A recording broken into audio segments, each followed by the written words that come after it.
यीशु हेबे तुम साथी दूर हेब भय भ्रांति से तो जगतर ज्योति अंधकार हेब इति प्रात ज्योति जीवन जला प्रात ज्योति। प्रिय दर्शक बंधु नमस्कार। ख्रीष्ट सम्मिलित मंडली द्वारा आयोजित विशेष कार्यक्रम प्रात ज्योति को आपण मानक विशेष स्वागत जनाऊँगी। आज कार्यक्रम को आपण माने देखुथबारु आपण मानकु अनेक अनेक धन्यवाद। आमने कार्यक्रम मनुष्य जीवन रे ईश्वरंकर इच्छा साधन हवा एवं ईश्वरंकर इच्छा अनुसार मनुष्य की प्रकार जीवन यापन करिवो एथिपाई एई कार्यक्रम आमे विशेष करी परिचालना करूछु एवं आपण माने नियमित भाव रे एई कार्यक्रम देखुथबारु आपण मानकु धन्यवाद जणाए एवं आपण मानक मध्यरु अनेक आपण मानकर विशेष मूल्यर मतामत गुड़िक आपण मानक प्रदान करती एवं सेथिपाई आमे आपण मानक निकट रे कृतज्ञ अटु एवं आपण मानकर प्रार्थनार विषय गुड़िक मध्य आमे निरंतर भावे आपण मानक निमंते प्रार्थना करू। आजिर एक मुख्य प्रसंग जे यीशु एई जगत को काहेकि आसथिले। आमे एई जगत रे देखु अनेक यीशु ख्रीष्टंकर जन्म उत्सव को एवं यीशु ख्रीष्टं को जानते। यीशु ख्रीष्टंकर जन्म उत्सव को मध्य आनंद सहकारे पालन करा जाए एवं यह वास्तव यह करिबा उचित। कारण आमे जानिबा दरकार जे यीशु एई जगत को काहेकि आसीथिले एवं या भितरे अनेक अनेक लोकंकर भिन्न भिन्न प्रकार मत अछि। यीशु को भिन्न भिन्न लोक माने भिन्न भिन्न दृष्टिकोण रे देखंती, भिन्न भिन्न सेमानंकर निरीक्षण करिवार प्रक्रिया भिन्न भिन्न। किंतु बाइबल रे प्रभु यीशु ख्रीष्ट निजे से जगत को काहेकि आसीथिले ता विषय रे से सप्रमाण करंती। मोर प्रिय दर्शक बंधु, प्रभु यीशु ख्रीष्ट जदि जगत को आज आसीथिले से बिना उद्देश्य रे आसी नाहंती। तांकर एक मूल उद्देश्य थिला एवं से उद्देश्य को सफल करिया पाई से जगत को आसथिले।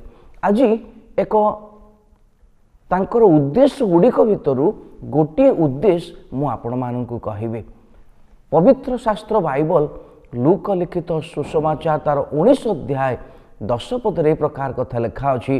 प्रभु यीशु ख्रीष्ट निजे तांक विषय रे कहिले, कारण जहा हजी अछि ताहा खोजी रक्षा करिबाकू मनुष्य पुत्र आसी अछंती। मोर प्रिय दर्शक बंधु, एई मंतव्य उपरे एई वाक्य उपरे जदि आमे गुरुत्वारोप करू ताहले यीशु ख्रीष्टंकर एई जगत को आसीबार मूल कारण आम मानकु जणा पड़िबो। यीशु ख्रीष्ट एक उद्देश्य नहीं एई जगत को आछंती एवं से उद्देश्य को से स्पष्ट करूछंती। से कहउछंती जे जहा हजी अछि ताकू खोजिबाकू एवं रक्षा करिबाकू। अनेक समय रे खोजिबार अर्थ कौनसी विषय वस्तु कौनसी जिनिस पत्र हजी गले आमे भाबो जिनिसटी हजी जाइछि एवं से हजी जाइथिया विषय को मनुष्य में साधारणतः खोजु। किंतु प्रभु यीशु ख्रीष्ट एई स्थान रे जो मंतव्य देले, एई जो कथा कहिले, यार भावार्थ कौन, हजी जिबार माने कौन? मूलतः मनुष्य माने ईश्वरंक ठारू हजी जाइथिबा विषय को संकेत करे। हजी जाइथिबार अर्थ दूरता। मोर प्रिय दर्शक बंधु, ईश्वरंक ठारू मनुष्य माने दूर को चली जाइछंती, अर्थात हजी जाइछंती। एई समय रे प्रभु यीशु ख्रीष्ट कहंती जे से हजी जाइथिबा लोक माननकु उद्धार करिबा पाई एई जगत को आसिले। केवल खोजिबा पाई नुहे, किंतु खोजी सेमानंकु उद्धार करिबा पाई, रक्षा करिबा पाई। रक्षा से समय करा जाए जेतेबेले कौनसी व्यक्तिंकर किंबा कौनसी समूहर एक विपद आसे। ବିପଦରୁ ହିଁ ରକ୍ଷା କରାଯାଏ। ପ୍ରଭୁ ଯୀଶୁ ଖ୍ରୀଷ୍ଟ ପାପରେ ହଜି ଯାଇଥିବା ଲୋକମାନଙ୍କୁ ଈଶ୍ୱରଙ୍କ ସହିତ ସମ୍ମିଳିତ କରିବା ପାଇଁ ସେ ଆସିଲେ। ଯକ୍ଷ ନାମରେ ଜଣେ ବ୍ୟକ୍ତି ଥିଲେ ଏବଂ ସେ ଭିନ୍ନ ଭିନ୍ନ ପ୍ରକାରର କାର୍ଯ୍ୟରେ ଲିପ୍ତ ଥିଲେ। ସେ ଜଣେ ବଡ଼ ଧନୀ ବ୍ୟକ୍ତି, ଜଣେ ସମ୍ଭ୍ରାନ୍ତଶୀଳ ବ୍ୟକ୍ତି, କିନ୍ତୁ ସେ ଈଶ୍ୱରଙ୍କୁ ସହିତ ତାଙ୍କର ସମ୍ପର୍କ ନଥିଲା। ତେଣୁ ପ୍ରଭୁ ଯୀଶୁ ଖ୍ରୀଷ୍ଟ ତାଙ୍କ ଘରକୁ ଗଲେ ଏବଂ ତାଙ୍କୁ ଦୃଷ୍ଟିରେ ରଖି ଏହି କଥା କହିଲେ ଯେ କାରଣ ହଜି ଯାଇଥିବା ଲୋକମାନଙ୍କୁ ଖୋଜିବାକୁ ଏବଂ ରକ୍ଷା କରିବାକୁ ମନୁଷ୍ୟ ପୁତ୍ର ଆସିଅଛନ୍ତି। ମୋର ପ୍ରିୟ ଦର୍ଶକ ବନ୍ଧୁ, ହଜିଯିବାର ଅର୍ଥ ଈଶ୍ୱରଙ୍କ ଠାରୁ ହଜିଯିବା।